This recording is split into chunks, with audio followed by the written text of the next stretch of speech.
성부와 성자와 성령의 이름으로 아멘. 참 예수님, 오늘 연중 제26주간 월요일입니다. 소아드레사의 셋째 언니인 셀리나 수녀는 말했습니다. 잘 해낼 수 없어 보이는 싸움에 완전히 낙담하고 심적으로 격양되면 데레사 수녀를 찾아가 말했습니다. 이번에 불가능해. 나는 견딜 수 없어. 그러면 소아드레사는 말했습니다. 놀랄 일도 아니지요. 우리는 난관을 극복하기엔 너무나 작은 존재이니깐요. 우리는 저 아래 밑바닥으로 빠져나와야 해요. 그리고는 우리의 어린 시절에 있었던 일을 상기시켰습니다. 옆집에서 있었던 일이었는데 말 한 마리가 정원으로 가는 길을 가로막고 있었습니다. 어른들이 다른 길을 찾아가고 있을 때 우리의 어린 동생은 그 짐승의 다리 사이를 지나 빠져나가는 것이 제일 쉽다는 것을 알았습니다. 동생은 먼저 그 밑을 빠져나가서는 내게 손을 내밀었습니다. 나도 동생을 따라 밑으로 빠져나갔습니다. 우리의 몸집이 작았기 때문에 많이 굽히지 않고서도 우리의 목적을 이룰 수 있었습니다. 사람이 작으면 이게 장점이야 라고 동생은 결론 지었습니다. 작은 사람에게는 장애물이 없습니다. 작은 사람들은 어디에서나 빠져나갈 수 있습니다. 큰 사람들은 중요한 문제들을 어렵지 않게 넘어갈 수도 있고 어려움이 생기면 심사숙고하며 기도하거나 자신의 덕행으로 모든 것을 쉽게 이겨나갈 수 있습니다. 하지만 우리처럼 아주 작은 사람들은 큰 사람들과 똑같이 하지 않도록 주의해야 합니다. 우리는 밑으로 해서 빠져나가야 합니다. 밑으로 빠져나간다는 것은 모든 것을 심각하게 바라보지 않고 거기에 너무 빠져들지 않는 것입니다. 소아드레사는 우리에게 가장 작은 사람, 어린이가 되는 길에 대해서 알려주었습니다. 오늘 복음을 보면 제자들은 누가 가장 큰 사람이냐 하는 문제로 논쟁이 일어났습니다.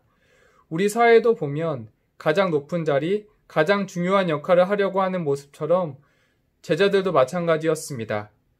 예수님을 따르는 제자들 사이에서도 자신이 가장 중요한 역할을 하고 싶었습니다. 예수님께서는 너희 가운데에서 가장 작은 사람이야말로 가장 큰 사람이다 라고 하십니다.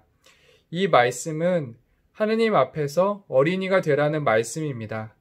우리는 하느님 앞에서 어린이처럼 하느님께 해도 되는지 물어보며 그분의 뜻을 물어보며 행동해야 합니다. 하지만 우리는 하느님 앞에서 어른이 되어서 그분의 말씀을 잘 들으려고 하지 않습니다. 하느님 앞에 어린이인 사람은 하느님께서도 가장 큰 사람이로 생각해 주십니다. 제자들처럼 저는 학생 수사로 지낼 때 큰 사람이 되려고 했습니다. 학생 수사인이 지내는 신학원에는 학생 수사를 대표하는 생활부장으로 지낼 때였습니다. 그 역할은 형제 수사님들을 위해 봉사하고 도와주는 것입니다. 신학원에서는 한 학기에 한 번 정도 문화행사를 진행합니다. 저는 많은 형제들의 의견을 수렴해서 형제들이 가장 원하는 행사를 추진해야 했지만 제가 좋아하는 야구장 관람을 추진했습니다. 많은 형제들이 원하고 좋아하는 문화행사를 진행해야 했지만 저의 욕심을 추진하려고 했습니다. 결론적으로 형제들의 화합을 이루어내지 못했고 아무런 문화행사도 할 수 없었습니다. 저는 봉사하는 마음으로 하느님의 어린이가 되어야 했지만 저는 하느님 앞에서 큰 사람으로 행동했습니다. 예수님께서는 말씀하십니다. 큰 사람이 되지 말고 하느님 앞에 가장 작은 어린이가 되라고 하십니다. 하느님 앞에서 큰 사람이라면 소아드레사가 만난 어른처럼 다른 어려운 길을 찾아야만 합니다. 하느님 앞에 큰 사람은 또한 자신에게 유리한 것을 선택합니다. 하느님 앞에는 우리는 그저 작은 사람, 어린이로 지내려고 합니다. 하느님 앞에서 어린이는 하느님께서 원하시는 것, 모두에게 도움이 되는 것을 선택합니다. 하느님께서는 어린이와 같이 겸손한 이들에게 당신 나라를 허락하실 것입니다. 우리는 모두가 하느님 앞에 어린이여야 할 것을 기억해야겠습니다. 성부와 성자와 성령의 이름으로 아멘.